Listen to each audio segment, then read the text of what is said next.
Doing this again. It's locked. And in a few more minutes.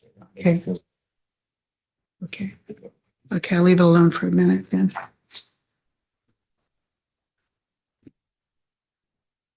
Can always get it on here if I need to, but let's see it. We're all here.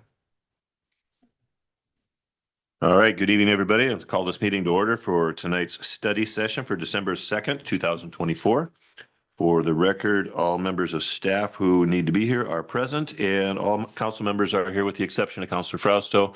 Councilor Frausto has asked for an excused absence this evening. If there's no objection, we will give that to her. No. Seeing no objection, she is excused for this evening. Next item on the agenda is the agenda approval. We have before us an agenda. It's a very simple one, but we do have one item to add to it. We need to add an executive session at the end, 10 minutes. Is there any other items that council would like to see added? All right, hearing none. What is the desire of council on the presented agenda plus an executive session? Move to approve. Second. All right, we got a motion by Councilor Vasquez, second by Councilor Hart to approve the agenda as presented, plus the executive session. Is there debate on this item? Hearing none. All in favor of the motion, please signify by saying aye. Aye. Opposed, no. I too vote aye. Motion passes unanimously. All right, item 3, discussion items. First item, 2025 budget continued review. Mr. City Manager. Thank you, Mr. Mayor. So we do continue to work on the 2025 budget. The Finance Committee got together a couple of days last week and looked at different options. We're working really hard with our Deputy City Manager and Finance Director, Debbie Zabel. So with that being said, we did provide some physical papers for you to guys to view. Sent out a message earlier today just with some of the recommendations that the committee made. So with that being said, that's how it's teed up, Mayor. All right, Ms. Zabel, do you want to begin or you want to send it to the committee first? Probably the committee should start first and then we can. All right, Mr. Deputy Mayor, the floor is yours. Okay. All So you. Go ahead. I'll let you take it. Okay. So the council committee met. You need to make sure you speak into the microphone. People in the back are saying that they cannot hear you when you, The that's better. finance committee met last week and we went, thank you. That's the best one. There we go. We went through the balance of the general fund budget, and the finance committee discussed the staff proposals, and I think they did come up with a good solution for maintaining some of the services. At the end of our time, we do still end up with a positive ending fund balance. It's not where we want to be. It's it's $284,000 where we want to be more like $2.8 million of our ending fund balance. We are going to continue to monitor the budget for 2024 because our next big item is to do the 2024 budget amendment. And so I need to keep a close eye on that.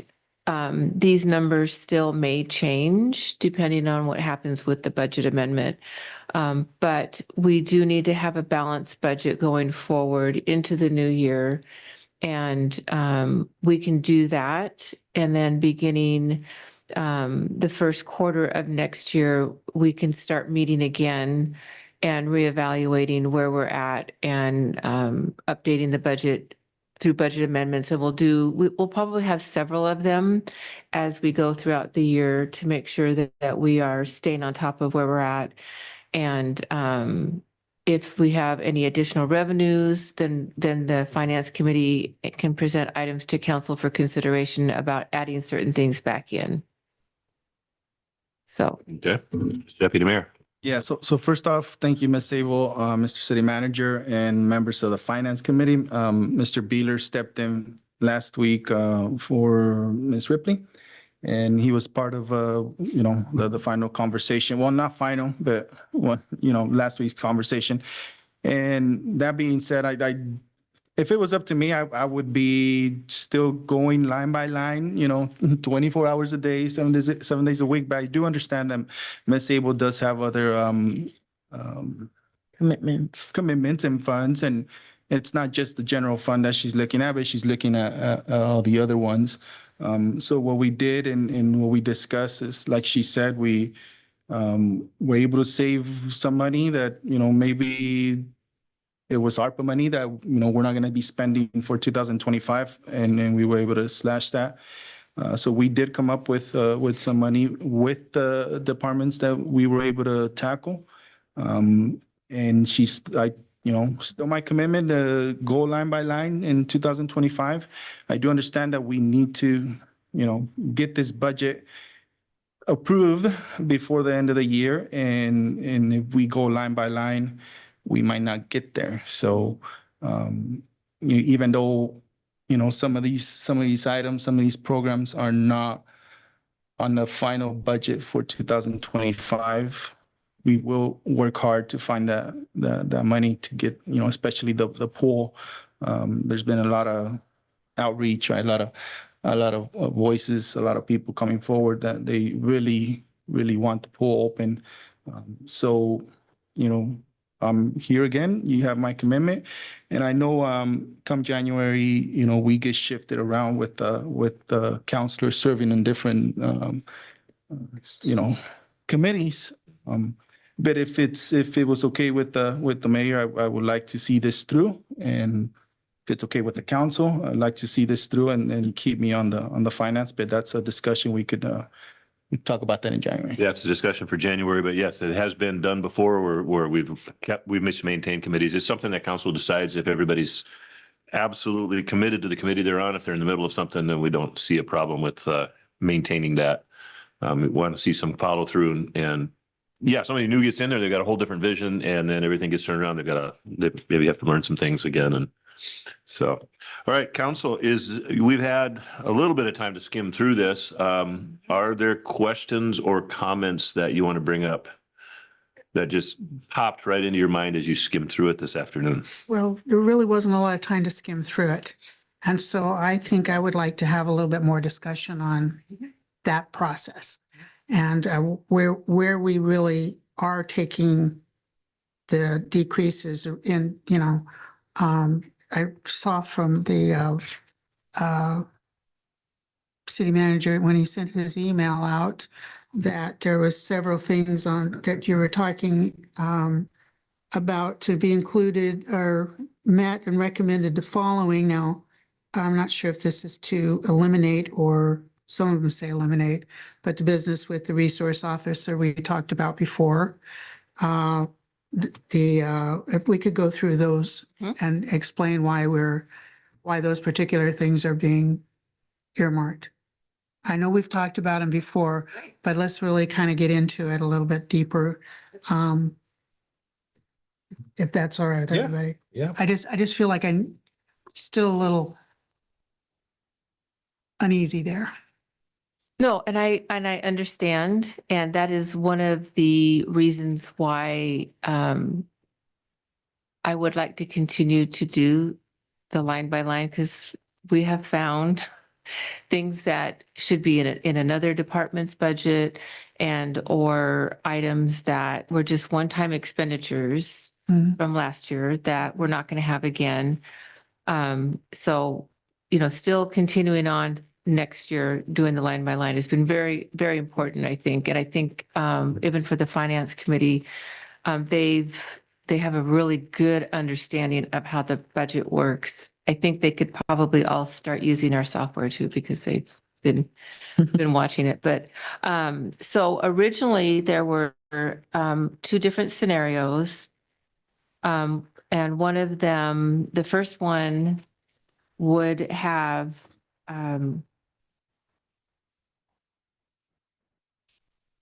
sorry about that. Let me get to my page here.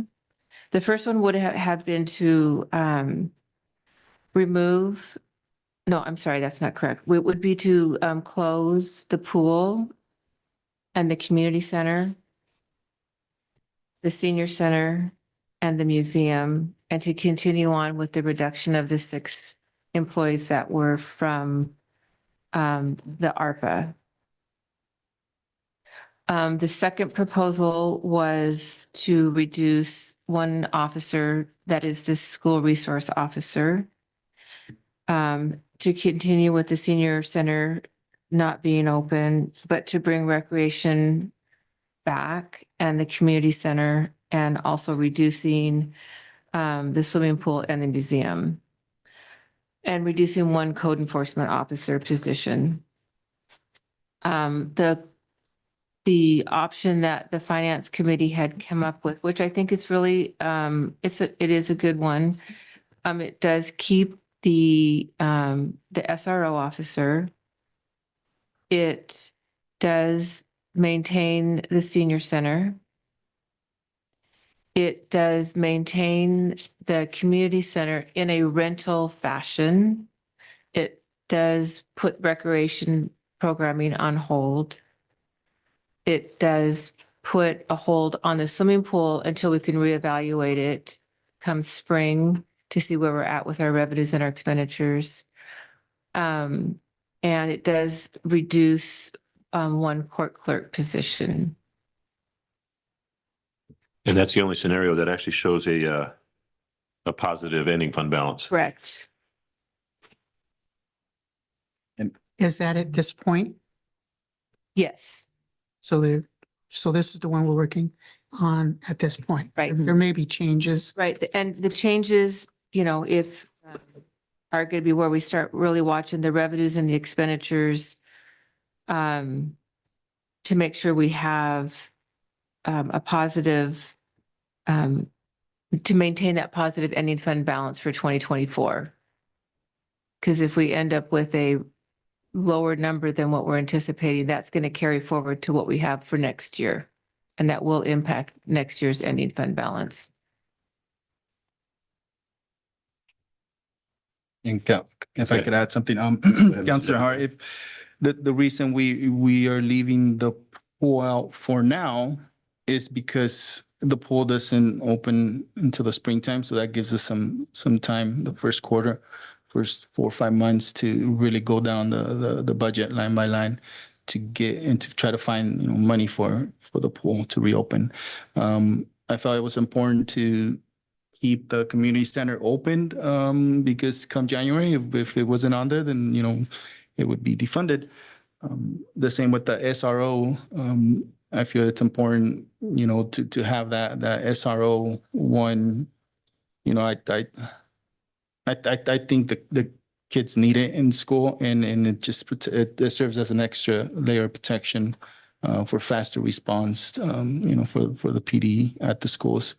And we didn't want to leave that, unfunded for the January, February until we found more money. But, the money we did find, that's the reason that we decided to go with that route. And another item, when we talked with the police chief about the SRO officer, he's here, he can talk about it also, but the police regularly have calls at one of the schools almost every day. So there's always someone Mhm. going to one of the schools anyway, so that we still would be having those calls there. So the thought of having someone regularly going through the schools would help with that. That's understandable. And the SRO program has been a really good program for the police and the school as far as establishing that trust and that bond with the kids and the officers, and helping to mitigate some of the potential problems before they become serious problems. So that's one I'm really uncomfortable eliminating. So I applaud you guys for finding a way to maintain that. Other questions or comments? I know as I look down this way, almost everybody at the dais tonight has worked on this at one form or another. You've all had you've had to look at this very diligently and very hard. And so I don't know, Deputy Mayor's had his own set of struggles and his priorities. Is there other things that you saw that maybe you want to investigate further or? I just went to the last meeting last Wednesday and stayed there the whole meeting and learned a lot. Everybody there, we want the pool open and we are all going to not stop line by line until we find the funds to open the pool before the season. That's what everybody agreed with. Mhm. But the money's not there right now, but it does give us time to move some things around, try to find some ways of saving and open up the pool. And I would agree with you, Mr. Beeler. The number of comments I've received about the potential closing of the pool is greater than anything I've received since the beginning of this year, that people are passionate about the pool. Over 30 years ago, the citizens of Sunnyside voted to have that pool built. They paid for it and they want to see that thing filled with kids. And yet we also understand that in a budget position, a pool is a money pit. You're never going to make money on a pool. You just can't. I mean, I have a pool in my backyard. It's a money pit too, but not the way the one in the city is. And so it's tough. And I'm gonna continue to lobby for that pool to be open, even if it's at a reduced schedule. But I'm going to continue to push for that too, because I know the benefits that it provided for my family, and I want to provide those benefits for every other family in the community as well. So, okay. Well, What's the next item somebody wants to bring up on the budget? Ms. Vasquez, you look like you want to put your hand up. so I was just thinking. So I also just wanted to clarify that we are all on the same team and we really do want the pool and all of these public resources to be open for the community. But I have noticed that somewhere along the line on social media, it's almost like council doesn't care or council wants to close everything down. But it's not like that. It's just the money is not there right now. So we're just trying to find a solution. And I agree 100% on putting the pool on hold. Like Deputy Mayor said, we have the first quarter to really pause and think and relook at the numbers to see if there's a slight possibility to have that open.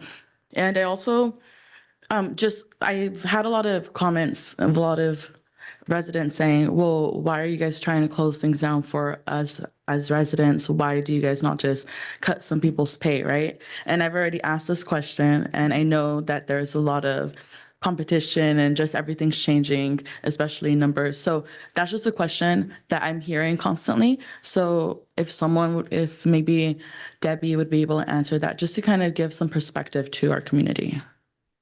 It is very difficult to look at salaries of people who work for the public.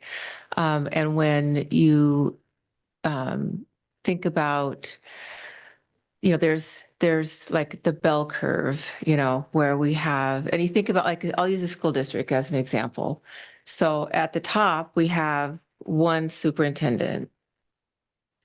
And then after the superintendent, we have like the principals for all the schools. And then there's the assistant principals, and then there's the teachers, and there's the paraprofessionals, and then there's the cooks and the playground monitors and the bus drivers.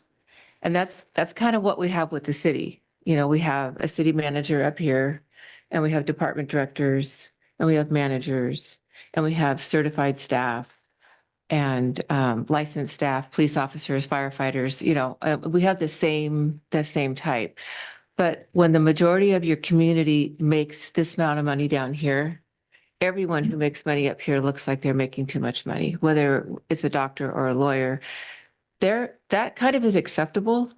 But when you think about like the school superintendent and the principal and the city manager and department directors, they're kind of unknown to what those jobs really are. Mm-hmm. And when you stop and think, when we look at the bottom line of the budget, and we have just the general fund is almost $16 million. This one fund is, we need to have good staff to manage $16 million of public money. That's all public money. And so to have experienced staff to manage the public's money, you are going to have to hire professional people to do that. Sure. And it's not to say that, any lesser person cannot do that, but they're having experience and knowing how to answer and solve some of the problems that we have, especially when you've never faced them before. You do need to have experience in the field that you're working. That is part of why we're in the problem that we're in. Is we did not have experienced people with years of knowledge to bring with them to solve some of these problems. And they've just kind of exacerbated.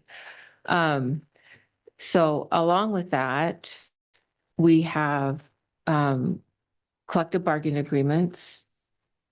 And the collective bargaining agreements require the city and any other agency that has a collective bargaining agreement to pay what the collective bargaining agreement, what they agreed to. And they went to collective bargaining and they said, yes, the city said, we will pay you this money if you do this work. So that's the agreement now. We know for police throughout the nation, there's been, we want to defund the police. We don't want the police. The police now can be personally held liable for things. There's laws that prevent them from doing their job. And there's a lot of officers that just said, you know what, I'm done. I don't want to do it anymore. It's too much. I don't want to be personally held liable. I don't want to lose my house. I don't want my wife to, have her finances impacted. And so we had a shortage of police officers. So, we were offering bonuses and hiring incentives and, giving up the farm to get police officers because we need them. So we all did that. All the cities have paid police officers to stay there because it costs more money to pay them less and then have them leave and then rehire them and send them through the academy while we pay them their full-time wage. They're not even here. They're at the academy. They need to have FTO period, which is almost a year and a half. They can't do anything while they're on FTO. So we're paying full-time wages to officers who can't do anything except ride around in a car with a police officer and get trained to be an officer. So we can continue to do that and really underserve our population because we're not going to have police officers for that. We have, public works professionals that we need to have to test our water and make sure that our sewer is flowing and that our streets are, operational so that our emergency services vehicles can make it to the scene. I would hate to have, a firefighter go to a fire and there's no water because Public Works didn't do their job. So, I don't know if that helps. Yeah, and I'm so sorry for even putting on. That's okay. It's okay. But I do believe, with all my heart in public service. I am a public servant. I'm here to serve the public. And I think that everyone who works here does. They're here for a reason, and it is to serve the public. We're here to provide services to the community that can't provide these services for themselves. They're all municipal services and they're all funded through public money. And that's our job, is to be, fiduciaries of the public money. So. Correct. And I agree 100%. And I guess that's why the question I just wanted to ask, because a lot of people have this question and it's been everywhere. Yeah. So at the end of the day, we're also here to clarify those questions for our community. So thank you for your response because it was perfect. And Mr. Mayor, if I may add, and I think to pick up on what Debbie said, sometimes the numbers can help you visualize. So we roughly have 150 employees at the city, and so we only have 18 non-bargaining folks. Like myself, I'm an at-will employee. Debbie's an at-will employee. So roughly 132 of our employees belong to a collective bargaining unit, whether that's the Teamsters, whether it's FOP. So, and with these individual groups, we literally have contracts with them that set wages, that set COLAs and certain parameters that we have to meet. And, I'm not an anti-union person. They serve a purpose to protect employees. But once you enter a contract with them, you have to stick to that. And the unions fight for their folks, and they don't fight for less money. They always fight for more money. So, and that's something that we have to be really aware of. The other thing is we have looked at 32-hour work weeks. It's something San Juan County did last year. But in our particular case, so we would have to bargain with these units to say, do you guys want to go to 32 hours a week? And I guarantee you they're going to say absolutely not. So that is, maybe they will, that's something that we certainly could approach them on. We've talked about furloughs. That's another option. Again, would have to be bargained. I'm a fan of What's Up Sunnyside. I keep a close eye on it. And I think one of the threads I thought was really interesting was the conversation about the pool, and somebody's like, well, they make a lot of money off the pool. Actually, we don't. The $2 charge doesn't add up to very much. And we looked at the numbers. I think we were somewhere revenue wise at like 70 grand, which is nothing to sneeze at. But when it costs roughly 400 to 450 to run the pool, and we don't make anything really off the concession stands, that's more of a convenience. So when you really flesh out the numbers but to the naked eye, it looks like, man, there's tons of people going through at $2 a pop. But when you add up the numbers and so it really puts in perspective, because it was eye-opening to me too. Because coming in, I thought, oh, great, you were probably making some coin off the pool, but when you really looked at the numbers, it didn't really add up. And then you even look at our part-time labor. It takes a lot of people to part-time folks to be lifeguards, which we pay roughly $18 an hour. And we have to have, I think, minimum of 3 lifeguards times, 8 hours. That's quite a bit of money. So this is sort of my diatribe to say it. I wish we could just say, you know what, everybody, we're just going to cut your pay by 20%. We'll be sued by, PERC will be on us for, all sorts of collective bargaining, breaking the agreement. So, and that's what, it's a great question, Councilwoman, because I think, on the surface, it seems like just cut the pay, but wow, I wish it was that easy. Yeah, and there's always a lot of behind the scenes. Right. Yeah, there sure is. Even spending time with Debbie, we would be there, 4 hours, 5 hours, and she would not finish. And she was writing notes and more notes and more notes, just adding more and more to her list. And so there's a lot going on. One of the challenging jobs as a counselor is the fact that we're kind of the mediator between the public and what's going on in the city. They don't know, most people don't know too many of the city staff, too many of the city employees, unless they run into them on a job site, but they know us. And so they ask us what's going on, and we have to explain what is happening in such a way that it makes sense and not promise things that we can't deliver on. And at the same time, we're kind of the intermediary between the public and city staff, who doesn't always know the public all that well. And we try to, hey, we're getting asked these questions. Can you help us with this? And you can bring it back. And so we're kind of that go-between. And to do that job well is a real challenge. Some days you nail it, you just do it perfect. And other days you just kind of wonder why you got out of bed. And it's always a challenge, because as soon as you think you've got it, then a situation comes up where, well, you're not as well informed as you want to be. And you got to dig some things up. And then, so yeah, what you're doing is exactly what a counselor should do. So that's excellent. Debbie, you were about to say something? Oh, well, and I also wanted to add it about the cost just in operations. And, we think about just mowing our own lawn. We can go to Home Depot or Lowe's and buy a pretty decent lawnmower for, $375. And it'll last us a couple of years mowing our lawn from, 6 months out of the year. Well, the lawnmower for the city is mowing hundreds of acres of lawn throughout the entire city. It's being loaded up on a truck and taken out and moved around. And it's being, ridden pretty much 8 hours a day for 9 months out of the year. it's not a $375 lawnmower. It's like a $13,000 lawnmower. And we're lucky if it'll last like maybe 4 years. Like the swimming pool, we have a family swimming pool. If you have a big pool party, you might have 25 people in it. Of course, your chemicals are going to really need to be changed after that one because there's going to be a lot of different stuff going on in that pool. Okay, you look at a city pool, you have hundreds of kids in that pool and the use, and it's, 5, 6, 7 days a week. It's long hours of the day. Everything involved in operating that pool is, it has like 3 more zeros on the end of it than to run a family pool and to hire lifeguards.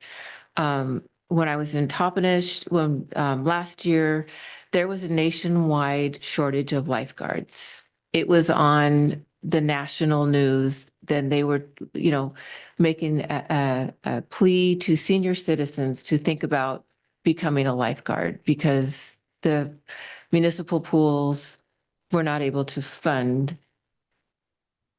enough of a pay to get people in to be lifeguards. So if we can't find lifeguards, if we can't keep them here because they can go make more money at the YMCA pool, if we don't have lifeguards, we have no pool. No matter how much money we have, if we had $1 million for the pool, if there's no lifeguard, there's no pool.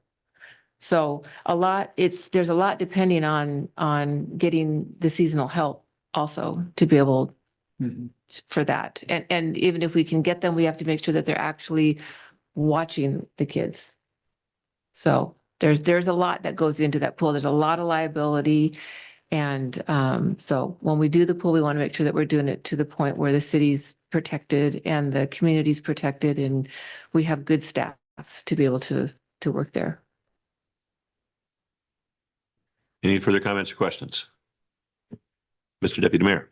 Also, I think people just don't understand that. Like they say, oh, they have a new shiny fire truck or ambulance, right? We just can't use the money that we have in that fund to do it, to do other things. They have to understand that each fund has this, priorities or whatever you want to call it. You can't just move that money and use it somewhere else. So even though, you might feel like your water bill might be too high, we can't use it for the pool. It has to be used for that department. Mm-hmm. That is correct. And like with the fire trucks, now, I don't know why they have to have all the chrome on it, but that's just my opinion. But, the fire trucks, all the cities, all the fire districts, they have an annual rating by the Fire Rating Bureau. And they come out and they check a myriad of things, it's the station and our water pressure and how much water we have and the fire trucks and the age of them and our staff and volunteers and, just a whole list of things. And when we pass with a really great rating, that is directly impacts every property owner, every business owner in the city through your fire insurance premiums that you pay with your mortgage on with your insurance. And a poorly rated city can cost a homeowner $1,000 a month. And it's more money for commercial because they pay a higher insurance rating for commercial buildings. So, when you talk about behind the scenes, those are some of the behind the scenes things that we have to do. And when you get a fire engine that starts aging out 20, plus years, your fire rating starts going down. And I think people would rather pay a little bit more over here to have this insurance not kill them every year. So. I'm just, Yes, Ms. Hart. we're talking about salaries and we talked about collective bargaining and so forth. It is part of what we're doing.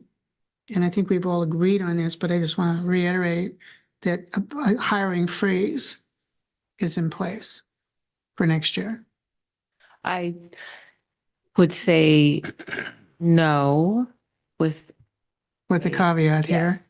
So we do have An opening at City Hall. The city manager's assistant is still vacant. That was not an ARPA funded position. We have our differences of opinion on that position. And then we have no one in police, no one in fire.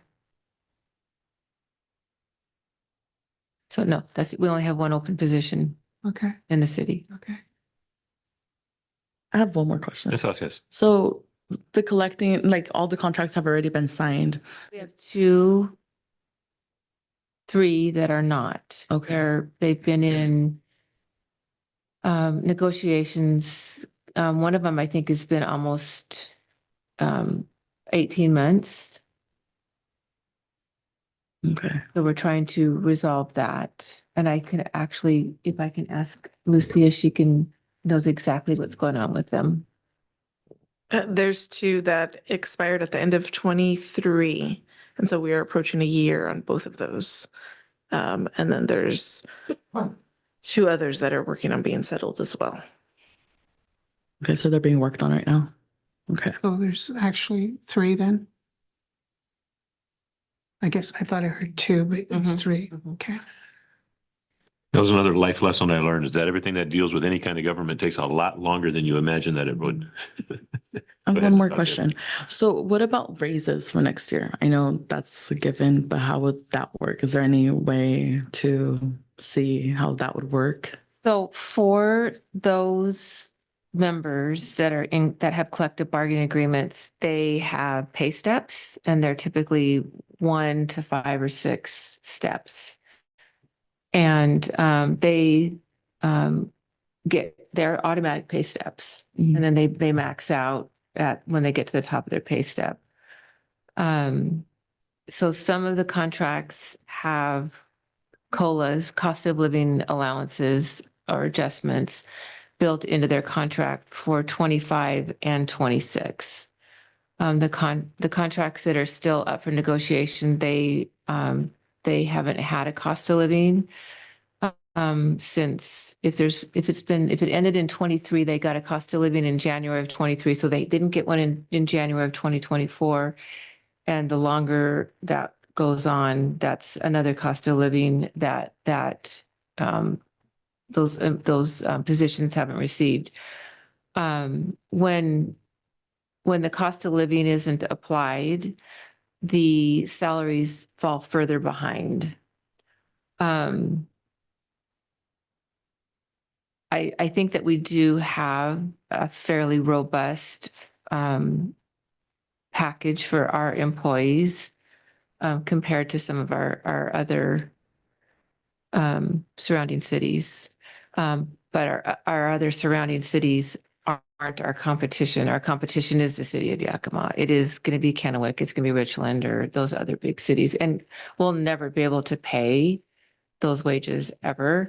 But what we do want to do is provide a workplace that, just because I don't go there and make that money, I really like working here because of whatever. It meets my family's needs. I don't have to travel. I like the small. I like to be able to know everyone. Whatever that reason is, we want to be able to provide that opportunity for people. I don't know if that answered your question or not. Okay, more or less, but we could continue the conversation. Yeah, it is. Yeah. Thank you. All right. Further questions? Ms. Hart. One of the things that we talked about was the ARPA funds. And we spent a lot of time last summer going over where we wanted to budget those ARPA funds under the assumption that's what we're going to do. So currently, we're not going to be using the ARPA funds in the way we had planned. Correct. How are we going to be using them? So that's part of the budget amendment, which is going to be a pretty substantial one. So I have the listing of what council had authorized or wished to use that ARPA money on. Without the sale of the Munson property, the ARPA funds are what basically has carried the city this year. So we're going to have to reallocate those expenses to just our general operational funds. So like there was, I think like $100,000 for a pool pump, the swimming pool pump, or something to do with the swimming pool, but it's, we're not going to be able to spend all of that money. We've spent some of it already before we put the freeze on. But some of the bigger ticket items that were going to be used for ARPA are not going to they won't be able to happen. So we'll have some delayed maintenance Mhm. of some things, like roofing and Mhm. things like that. The And I know that museum, in the museum, which was going to be closed this year for renovations, right, we're not going to be able to do the renovations that we had hoped to. correct. So it's just going to be repaired. So they have a roofing issue as well, Right. as well as the senior center has a roofing issue. Mr. Sanchez. Just to, the museum, what happened there was it was brought because it did have a roofing issue, but after looking into it, the structure itself wasn't sound to just do a roof. So therefore, that was then held back. I think at one point it was discussed that maybe even put it to a survey for the public to kind of decide on what the public wanted to do with that. Because there was other things that were going to lead to, once you open up one thing, then another and another. And we were thinking about, let's even reevaluate the site itself. That's kind of where it got left. There was some money that was set aside for that. I believe it was about 100,000. There was also 100,000 for the senior center for the roof and some upgrades, which also got put on hold. That never got done. So that's where those are at due to our situation with, our finance. All right, thank you, sir. Thanks for the extra clarification on. Ms. Ripley. On the ARPA money, is it all allocated where it should be? There were certain things you could spend the ARPA money on and certain things you couldn't. Right. And so the city had chose to do the revenue loss. And so it opened up the opportunity to spend it on items outside of the initial, I think there was 5 or 6 categories that you could spend the money on. So it opened that up to be able to basically use it as lost revenue. Kind of like an emergency. Right. Mm. Mr. Deputy Mayor. Ms. Abel, and we spoke about this at the subcommittee. You're going to be able to bring to council an updated, I guess, ARPA before the year. Right. We need to do that before the Yeah, end of to the year. reallocate Part of it the, is you have to have it or obligated by December 31st of Right. this year. That was a concern. Mhm. Yeah, that way we don't lose that Right. ARPA money. Mm-hmm. Exactly. Mm-hmm.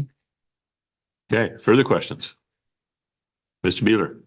I got a concern about the closing of the pool. I know we discussed closing of the senior center and insurance came up. And I see in the pool, you took out all insurance and you still have to have insurance on the building and the grounds. Thank you.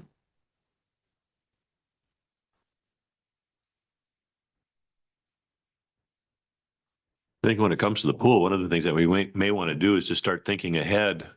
I know some of the problems that happened over this past year is that because there were such, dramatic changes in the beginning of the year, some things got left out. And I'd certainly like to put on budget discussion, put it on the study session agenda already now for the first study session in March or the second study session in March in order to make sure that we talk about it so that we don't forget. If we get caught up in something else that's going on, a whirlwind of activities that could possibly happen, we don't know. But it's there on the agenda as a placeholder that we can have budget discussion and maybe label it specifically for pool and senior center or for pool and youth activities, those kinds of things. Because at this point, and I understand why that we're doing it this way. We've already said that the pool is not a revenue generator at all. It's a money suck more than anything.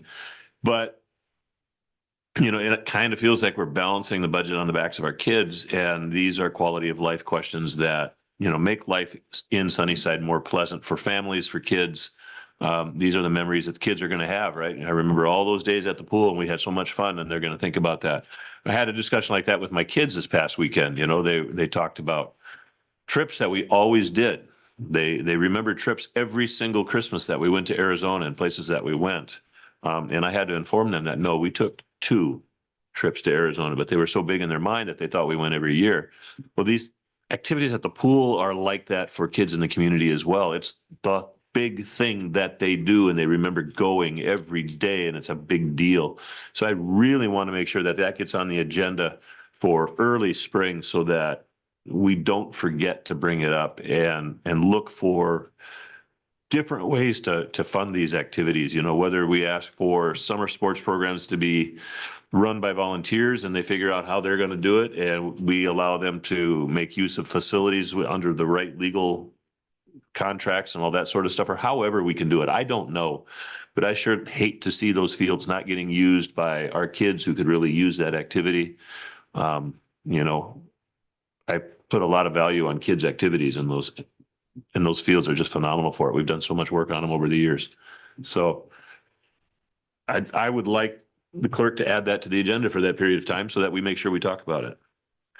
Good discussion we've had. Again, I want to thank the subcommittee on finance for your hard work. I know you want to continue to go over it line by line, and I think that's an excellent idea. It's also really beneficial for council members because we get an opportunity to see and dig into the nitty-gritty of the budget and the kind of hard work that we expect our finance director to do every year. And it's real easy to leave in the lap of our finance director and then look at the big numbers. We start talking about, you know, the 10,000-foot view. I remember there was a city manager, several city managers back, that was the approach. And we're going to look at this for council as the 10,000-foot view. And now we're finding out that that probably wasn't the best approach because that's got us into a point where there's a lot of numbers that we don't know. So you guys have been digging into that. You've been working on it at the ground level, actually, and seeing what you can do. And you've been making a lot of good progress. So that's excellent. Ms. Ripley, you had a comment you wanted to make? It was a real learning experience being on the finance committee. I think every one of us on council need to be on it to understand the finances because it was real eye opener. Well, and then understanding how government finance is different from private finance, because if Yeah. I tried to run my business the way the laws tell us that we have to run the government finances, it would be insane. I'd have been broke years ago. So, no, it's been a real education for all of us. Those of you who have been nose to the grindstone on that one, you guys probably got a lot more intense education than those of us who haven't. But still, it's been a very good process for all of us. Not pleasant, but a good process. So, yeah, again, I've said this before. I commend you in that work because it is not an easy job. Is there any more comment on this item? I know as you go, you're going to continue to do the line by line item, but first we got to get to how much we're going to put into this amendment and also what we're going to have for a budget to present in a public hearing later this month, is there? That's correct. For final approval. Mhm. And we'll continue the line by line. I'm just summarizing in what I've heard. And then continue the line by line even after we get the 25 budget done. Continue to do that.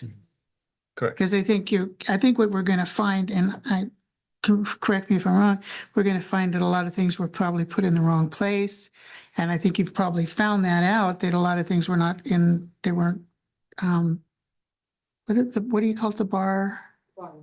Yeah. Bars numbers. The bars numbers, they weren't the bars numbers and didn't always match up with where that money was supposed to be spent. Yes. So I that, know those and numbers you've by run- heart now. So you've got that down pat, I'm sure. So there's still that to go through. And I just kind of, I have a pretty optimistic view about it. And as much as that I think you will be able to find more money than you thought, we got to do this first, obviously. I don't think there's any question about that. But I think coming back after we do this line by line, I think we're going to figure out that the money was probably there, it was just in the wrong spot. And that's never good because that does look like a huge loss. And so, So we've got two different budget things that we have to contend with. The one is the budget amendment for the 24 budget to correct that. And then we have to pass the 25 budget. mhm. So those are the two big budget issues, and they're separate issues. One of the things that I was told several years ago, and I've seen it to be true, is that a city should have budget amendments regularly throughout the year to make sure that we're keeping up.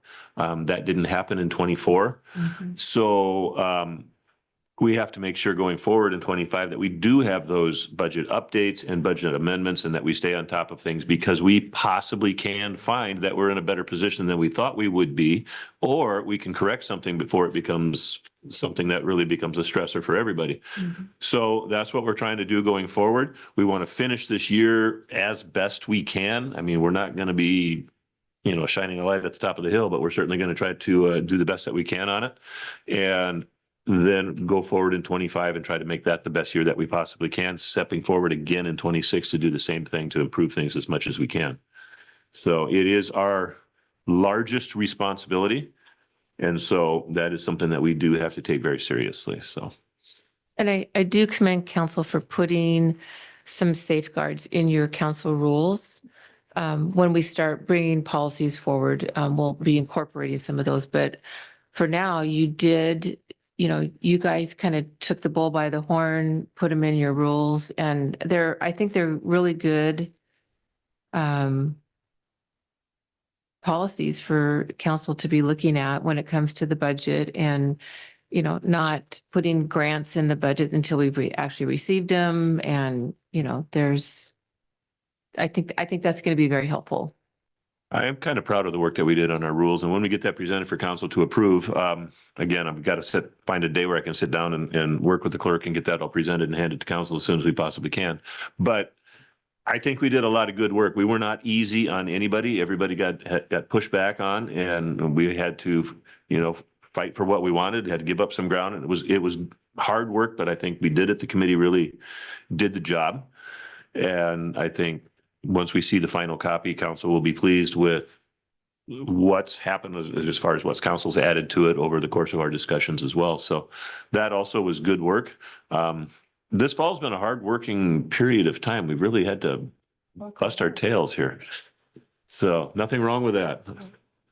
Some of it's probably stuff that should have been done some time ago, and just hasn't happened because we get distracted by other things. And we, what's the statement? You take care of the urgent, but sacrifice the important, something like that.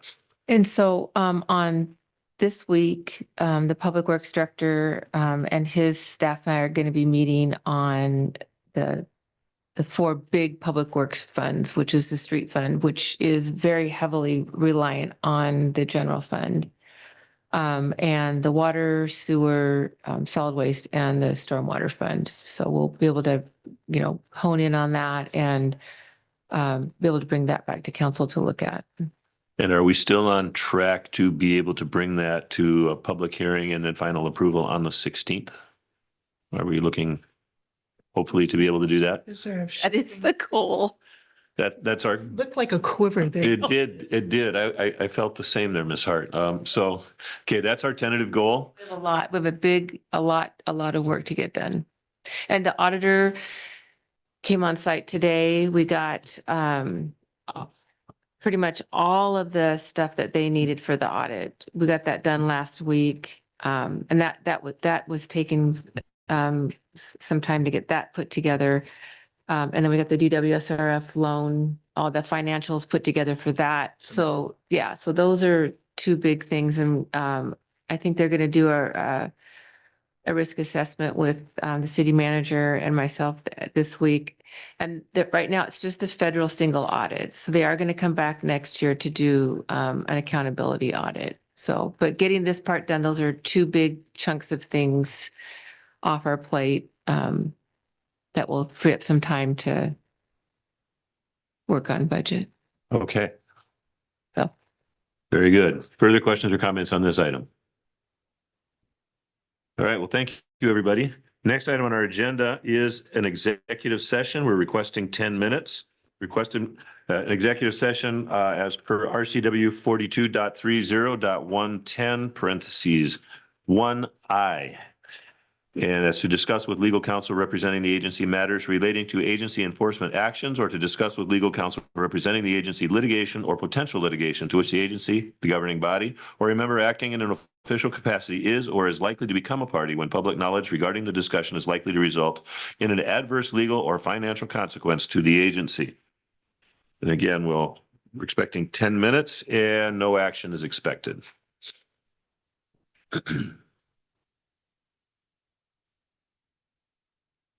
Goody, goody. And Rob,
Microphones are on. I'm just waiting for this to catch up.